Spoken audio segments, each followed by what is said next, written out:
So welcome you all. My name is Salla Kotakorva and I work as a specialist at Tampere University in TRINITY project. I'm here to tell you about the financial capabilities, budget and the eligibility criteria when you are writing the proposal for applying the funding from TRINITY Open Call 2. To start with, the funding rate is the 70% of eligible total costs.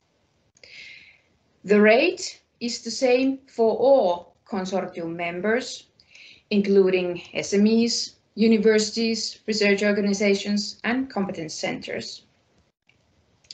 It is often asked whether universities may have 100% funding rate, but no, it's the same for everyone, 70% of the total costs.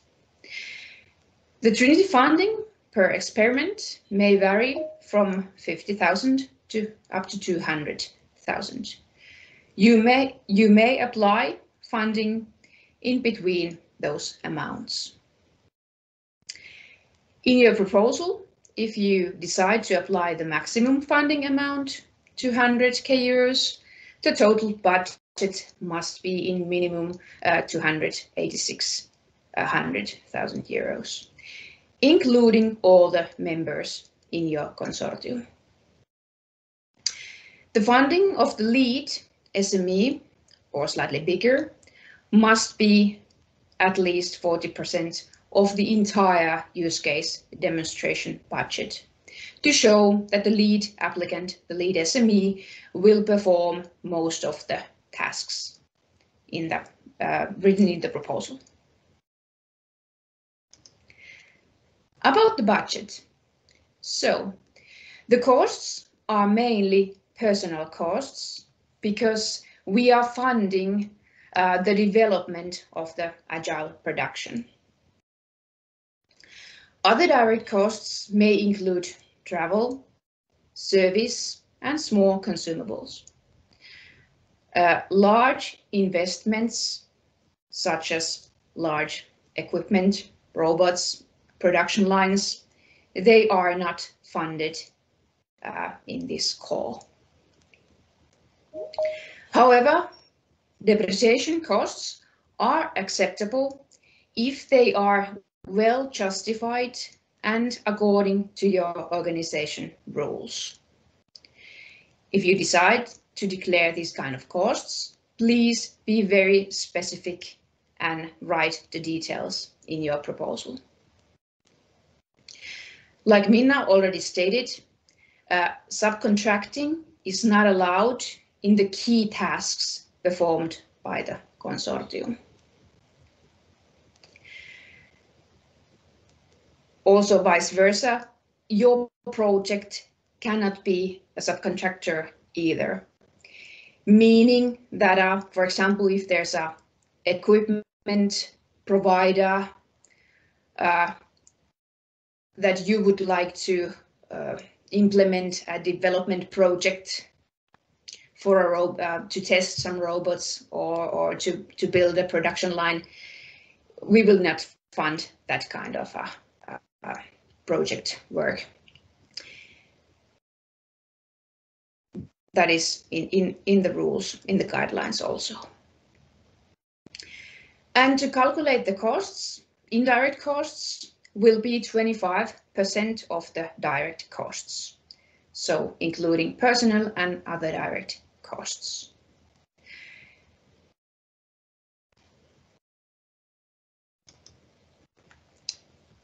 About the budget.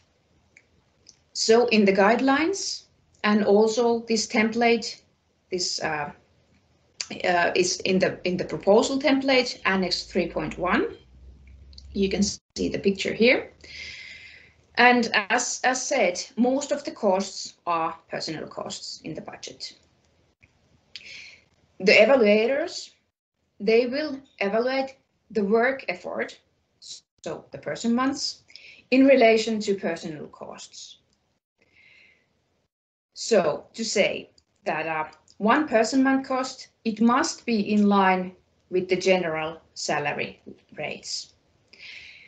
For example, if you have a partner from Eastern European countries, and in the proposal you say that their person month cost is over 15,000 euros per month, we surely know that it's not true. It's less. That's why I encourage you to use the actual costs and the salary rates that are in line in your country's calculation in general. So that's also what will be evaluated. Also, the second point I have is that please be realistic in this, how many person months it is possible to implement during the project. So please specify how many persons will work for the project, either full-time or part-time. And state the numbers in this effort person month section. To say we have a 10-month project duration, I think it's what is the reasonable amount of employees you can allocate for this project. So please consider it very carefully. If you state that you have like 10 employees that they could work exclusively for the whole duration, I think that's impossible for the 10-month duration. All these numbers will be evaluated in the evaluation. About the eligibility criteria.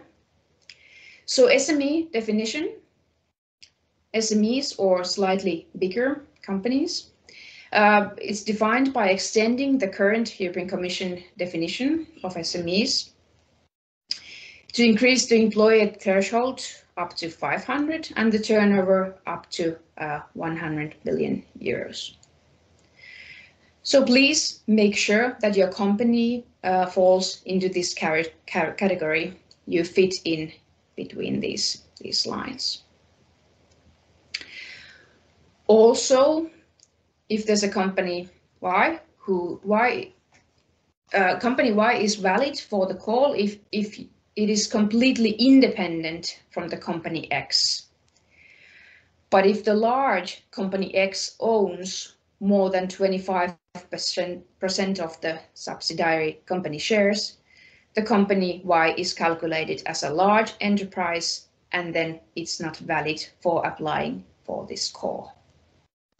Also, vice versa, if the company owns more than 25% of the shares of another large company, they are not valid for this call.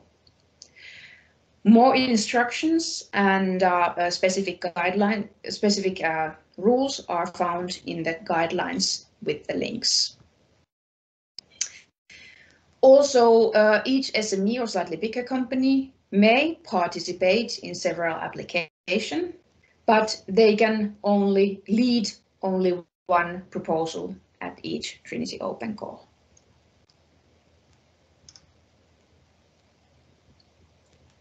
Then about the eligibility criteria. Also, so all consortium partners, you must be legal entities established and based in one of the EU member states or an associated country as defined in the Horizon 2020 rules for participation. Like said, consortium can only be led by SME or slightly bigger company. The consortium must include partners from at least 2 different countries. The consortium must include at least 2 partners. All consortium partners must register to the Trinity DIH community prior submission. Please see the link. Also, the link is in the guidelines. And then all consortium members must have big number registered. Then we have already had a question that does UK participants, are they eligible for this call? Yes, they are. We have a confirmation from the EU side that Brexit will not affect this. UK participants are welcomed to apply funding in this call. My final slide is to encourage you to check our webpage and especially the frequently asked questions. There are already quite many answers found there. And then, of course, please read the guidelines very carefully. And if you don't find answers, please, you can always contact us by sending an email to us. Thank you.